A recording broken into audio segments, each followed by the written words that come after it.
El derecho real de uso ha sido definido en el artículo 2154, que en su primera parte alude a la naturaleza, es decir, que se trata de un derecho real, y luego indica a grandes rasgos el contenido del derecho real, esto es el conjunto de facultades que el titular, que se llama usuario, puede ejercer sobre el objeto, es decir, sobre la cosa, mueble o inmueble. Y en estas facultades se alude a la posibilidad de usar y gozar también. Es decir, que es un derecho que permite servirse del objeto y también percibir frutos del objeto. Es importante tener en claro desde el principio del análisis este contenido, porque el nombre que se le ha dado induce al error del intérprete. Porque si uno viene estudiando el derecho anterior, que se llama usufructo, y claramente entiende que el nombre que se le ha dado deriva de los vocablos usar y gozar, es decir, de ius utendi, de ius fruendi, de ahí viene usufructo, lo lógico es pensar que el derecho que se le ha dado el nombre de uso confiere solamente la facultad de usar y no la facultad de percibir frutos. Pero como se dijo, esto es un concepto erróneo, porque el titular del derecho de uso puede usar y gozar también, en menor medida que el usufructuario, pero el contenido consiste en servirse del objeto y también en percibir frutos. Para un análisis más acabado, voy a compartir en la pantalla el texto del artículo 2154. Se lo observa ahora en la parte superior, véase que como se adelantó, la norma brinda el concepto y establece que el uso es el derecho real que consiste en usar y gozar, es decir, servirse del objeto conforme a su destino y también percibir los frutos de una cosa que es ajena. Pero se agrega que este uso y goce debe ejercerse en la extensión y con los límites establecidos en el título. Es decir, que este derecho real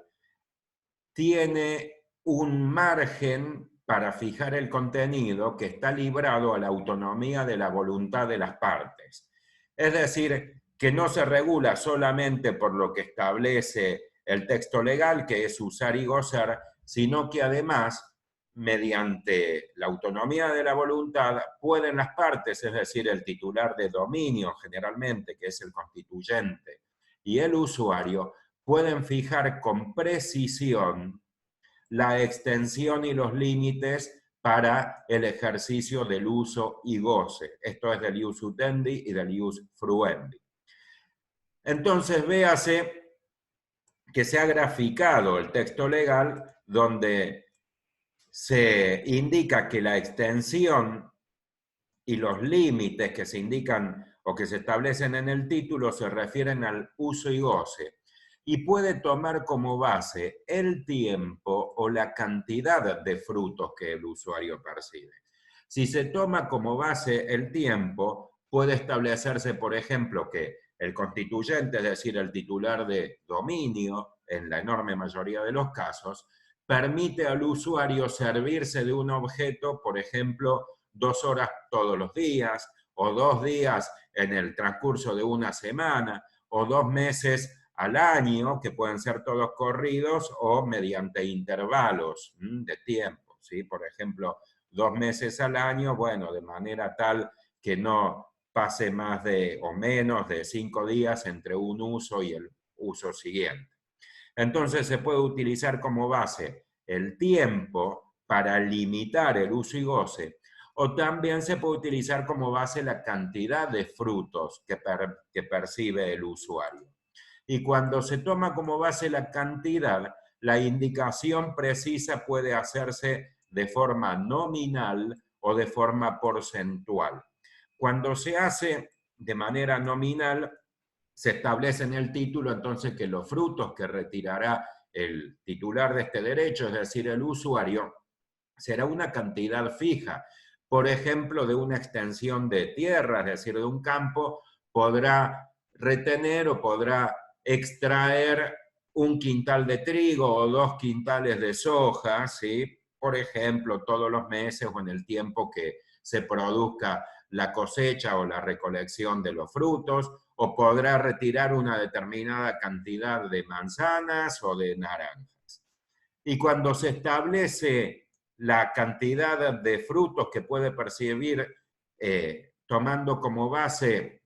el porcentaje, en esa hipótesis se puede indicar, por ejemplo, que el nudo propietario, es decir, el constituyente, transmite al usuario la facultad de percibir el 20% de los frutos que genera el objeto, o el 50%, o el 8%. Eso está librado, repito, a la autonomía de la voluntad que se expresa en el título. Es decir, que la ley te da la pauta del contenido, te indica que debe permitirse al usuario usar y percibir los frutos, pero la extensión y los límites del uso y goce queda librado a la autonomía de la voluntad y se expresa, repito, mediante la base temporal o mediante la base que se configura por la cantidad de frutos. Y nótese que como ejemplo puede tomarse el derecho de uso con el menor contenido posible en cuanto a la percepción de frutos, que ha sido indicado en el artículo 2157, que indica que no son ejecutables por los acreedores los frutos, no son embargables, cuando el derecho de uso ha sido fijado con la cantidad mínima, que es los frutos necesarios para satisfacer las necesidades del sujeto, es decir, del usuario y de su familia. Véase lo que dispone esta norma, que los frutos no pueden ser embargados por los acreedores del usuario, claro está, cuando el uso de esto se limita a las necesidades del usuario y de su familia. Con lo cual, permite llegar a la conclusión que es el uso de menor contenido el que permite obtener esta cantidad de frutos, pero también pueden constituirse derechos de uso que tengan un contenido mayor, es decir, un porcentaje de lo que produce el objeto, de lo que produce la cosa, o una cantidad nominal que sea superior a lo mínimo, a lo necesario para los sustentos del usuario y de su familia.